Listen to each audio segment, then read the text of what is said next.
کہ آپ نے 3 دفعہ ان کو بلایا، انہوں نے عرض کیا کہ رسول اللہ پہلی دفعہ جب بیعت کر چکے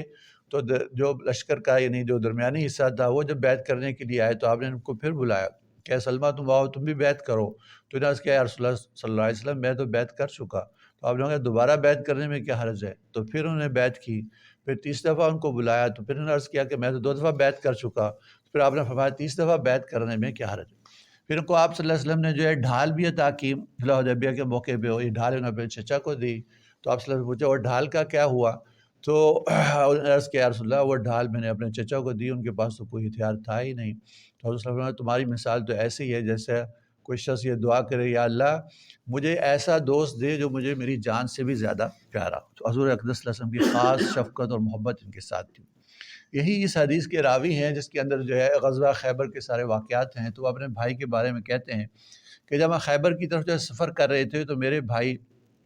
عامر بن اقوا جو ہے وہ مسلمانوں کو شعر پڑھ پڑھ کے ان کو جو ہے ان کے حوصلے جو ہے بندھا رہے تھے، اور یہ کہہ رہے تھے کہ یا اللہ تیرا فضل ہے کہ تو نے ہمیں جو ہے ہدایت دی، اگر تو ہمیں ہدایت نہ دیتا تو ہمیں ہدایت کیسے ملتی، اور یہ تیری طرف سے ہمارا انعام، ہمارے اوپر انعام ہی ہے کہ ہمیں ہدایت ملی اور ہم صدقہ دیتے ہیں اور نماز پڑھتے ہیں، اگر تیرا احسان و انعام نہ ہوتا تو ہم یہ اس طرح کرتے۔ تو یہ سارے جو شعر پڑھ پڑھ کے لوگوں کو جو ہے ان کے حوصلے جو ہے بڑھا رہے تھے۔ تو حضور اقدس صلی اللہ علیہ وسلم نے پوچھا کہ کون ہے جو اس طرح کے جو ہے رضیہ شعر جو ہے پڑھ رہا ہے، تو عرض کیا گیا کہ یہ عامر بن اقوا ہے، تو حضور صلی اللہ علیہ وسلم نے ارشاد فرمایا کہ اللہ تعالیٰ عامر پر رحم کرے۔ اب حضور اقدس صلی اللہ علیہ وسلم غزوے کے موقع پر کسی کے لیے مغفرت یا رحمت کی دعا کرتے تو اس سے مراد شہادت ہوتی تھی، تو صحابہ کرام نے اسی وقت یہ سمجھ لیا کہ عامر جو ہے ان کے لیے تو اللہ تعالیٰ نے شہادت جو مقدر کی۔ تو جو مرحب تھا اس کے مقابلے میں عامر بن اقوا سب سے پہلے نکلے حضرت علی رضی اللہ عنہ کے لشکر میں سے، انہوں نے اس سے مقابلہ کیا، اور جیسے وہ شعر پڑھ رہا تھا ایسے یہ بھی شعر پڑھتے ہوئے نکلے،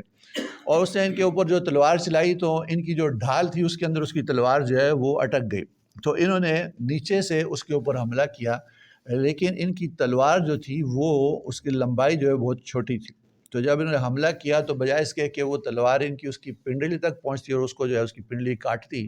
وہی تلوار جو گھوم کے اس کی جو نوک ہے وہ ان کی اپنی ٹانگ کے اوپر جو ان کے گھٹنے پہ لگی، اور اس سے ان کا گھٹنا جو کٹا، اور اسی کے اندر جو اسی زخم میں ان کی جو شہادت ہوئی۔ تو سلمہ بن اقوا جو ہے وہ پریشان تھے کہ میرے بھائی جو ہے وہ شہید تو ہوا ہے لیکن اپنے ہی تلوار کے زخم سے خود شہید ہو گیا ہے، تو پتہ نہیں اس کے لیے جو شہادت ہے کیسی شہادت ہے، تو وہ اس بات پہ پریشان جب ہوئے تو حضور صلی اللہ علیہ وسلم نے اس بات کو بھانپ لیا، تو آپ نے اپنی دونوں انگلیوں سے جو اشارہ فرمایا سے 2 انگلیوں کو برابر کر کے کہ اے سلمہ تیرے بھائی کے لیے شہادت کا دوہرا اجر ہے، حضور اقدس صلی اللہ علیہ وسلم نے خود ان کی جو ہے نماز جنازہ جو پڑھائی۔ اس کے بعد حضرت علی رضی اللہ عنہ جو ہے مرب کے مقابلے میں جو نکلے اور جو ہے وہ شعر پڑھ رہے تھے جس کا مطلب یہ ہے کہ میری ماں نے میرا نام حیدر رکھا ہے، اور حیدر کا مطلب ہے شیر، اور میں جنگلی شیر کی طرح سے جو ہے خوفناک ہوں کہ لوگ مجھ سے ڈریں۔ پھر جو انہوں نے ایک ہی حملہ کیا اور اس کی جو ہے گردن جو ہے وہ کاٹ کے اس کے جسم سے جو ہے الگ کر دی، باوجود یہ کہ وہ لوہے کے اندر جو بالکل چھپا ہوا تھا، تو یہ جب مرحب جو ہے گرا تو باقی لوگوں نے بھی جو ہے انہیں جو اس کا لشکر تھا انہیں کوشش کی، لیکن وہ قلعہ جو ہے وہ فتح ہو گیا اور یہ جو پسپا ہو گئے، تو جو ان کی فرنٹ لائن تھی اس طرح سے مسلمانوں نے اس کے اوپر جو ہے قبضہ کر لیا، تو اللہ تعالیٰ نے فاتح خیبر حضرت علی رضی اللہ عنہ کو کہتے ہیں کہ اس طرح سے یہ قلعہ فتح ہوا۔ پھر اس کے بعد باقی قلعے بھی جو ہے وہ کچھ نہ کچھ اس کے اوپر جو مسلمانوں کو دقت اور پریشانی ہوئی کہ بعض قلعوں کے اوپر 10 دن تک محاصرہ کرنا پڑا، ایسے قلعے تھے جو پہاڑوں کے اوپر تھے اور تنگ راستے تھے، سواریاں وہاں نہیں جا سکتی تھیں اور پیدل بھی نہیں جا سکتے تھے، ایسے قلعے انہوں نے بنائے ہوئے تھے، اور اس کے اندر جو مہینوں کا سامان انہوں نے جو اکٹھا کیا ہوا تھا، تو تقریباً کوئی کسی پہ 1 ہفتہ کسی پہ 2 ہفتہ جو ہے وہ اس کا محاصرہ جاری رہا، اور آہستہ آہستہ کرتے کرتے جو ہے وہ سارے ہی قلعے فتح ہوتے چلے گئے اور یہودی جو ہے وہ ہتھیار ڈالتے چلے گئے، حتیٰ کہ وہ ایک قلعے کے اندر جو ہے وہ جو آخری قلعہ تھا ان کا، اور جس میں ان کا مال بھی تھا، خزانے بھی تھے،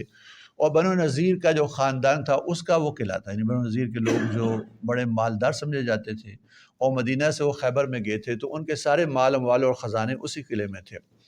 اور وہ بنو ابی حقیق جو سردار تھا یہودیوں کا اس کا وہ قلعہ تھا،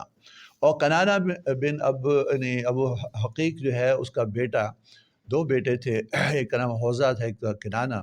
تو وہ اس قلعے کے اندر جو ہے سردار تھے، تو کچھ یعنی دن اس کا محاصرہ جاری رہا اور پھر یہ قلعہ بھی جو ہے فتح ہو گیا،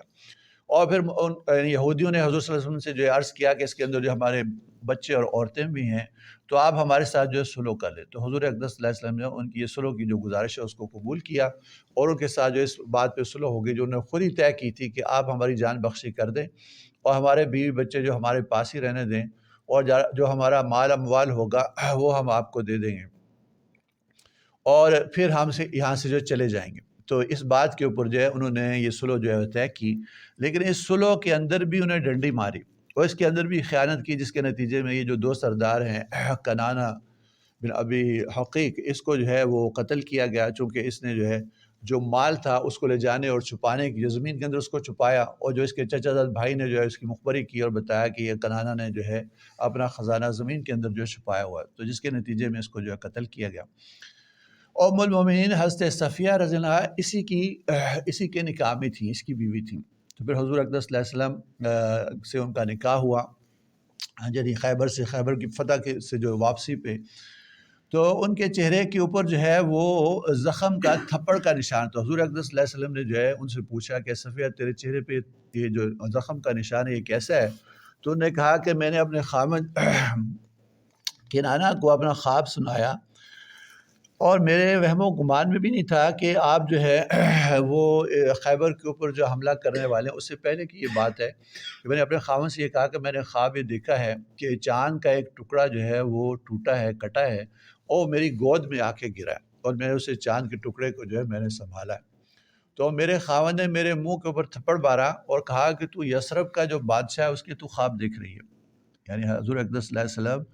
جو ہے یثرب کے جو بادشاہ ہیں ان کے تو خواب دیکھ رہی ہے۔ تو میری تو وہم و گمان میں بھی نہ تھا کہ آپ یہاں پہ آئیں گے اور یہاں پہ جو ہے وہ حملہ کریں گے اور جہاد ہوگا اور آپ جو ہے وہ اس پہ قبضہ کریں گے، لیکن میرے خاوند نے میرے منہ پہ اس بات پہ تھپڑ مارا کہ تو یثرب کے بادشاہ کے جو ہے وہ خواب دیکھ رہی ہے۔ تو حضرت صفیہ جو ہے ان کی بہت صفات تھیں، اور وہ یعنی یہود کی جو ہے سیدہ تھیں، یعنی یہود کے جو بڑے قبیلے بنو نذیر، حیی ابن اخطب ان کے والد کا نام ہے۔ تو ان کو یعنی جیسے بیویوں کے اندر جو ہے کچھ نہ کچھ آپس میں باتیں ہوتی ہیں، تو ایک دفعہ یعنی جو باقی ازواج مطہرات ہیں ان کی وجہ سے بڑی رنجیدہ تھیں اور دل گرفتہ تھیں، تو حضور صلی اللہ علیہ وسلم نے وجہ پوچھی، تو عرض کیا یا رسول اللہ صلی اللہ علیہ وسلم، باقی جو ازواج ہیں مجھے اس بات کا طعنہ دیتی ہیں کہ میں یہودیاں ہوں، میں ایک یہودی کی بیٹی ہوں۔ تو یہودی کی بیٹی تو تھیں، تو حضور صلی اللہ علیہ وسلم نے فرمایا کہ تمہیں اس بارے میں پریشان ہونے اور دل گرفتہ ہونے کی ضرورت نہیں ہے، تم انہیں یہ بتاؤ کہ تم ایک نبی کی بیٹی ہو، ایک نبی کی بھتیجی ہو، ایک نبی کی بیوی ہو، کہ حضرت ہارون علیہ السلام تمہارے والد ہیں، حضرت موسیٰ علیہ السلام تمہارے چچا ہیں، اور حضرت محمد صلی اللہ علیہ وسلم جو ہے تمہارے خاوند ہیں۔ تو اس میں بہت خوش ہو گئے۔ تو اس یعنی غزوہ سے واپسی پہ حضور اقدس صلی اللہ علیہ وسلم نے حضرت صفیہ رضی اللہ عنہ سے جو ہے وہ نکاح فرمایا، اور اس غزوہ مسلمانوں کو بہت ساری غنیمتیں جو حاصل ہوئی، اور جو زمین تھی اس کو بھی تقسیم کر کے صلح حدیبیہ کے جو مجاہدین تھے ان کو حضور اقدس صلی اللہ علیہ وسلم نے دیا، اور یہودیوں نے خود ہی عرض کیا کہ آپ ہمیں جو ہے اس زمین کے اوپر ہی رہنے دیں کہ ہم کاشت کرتے رہیں،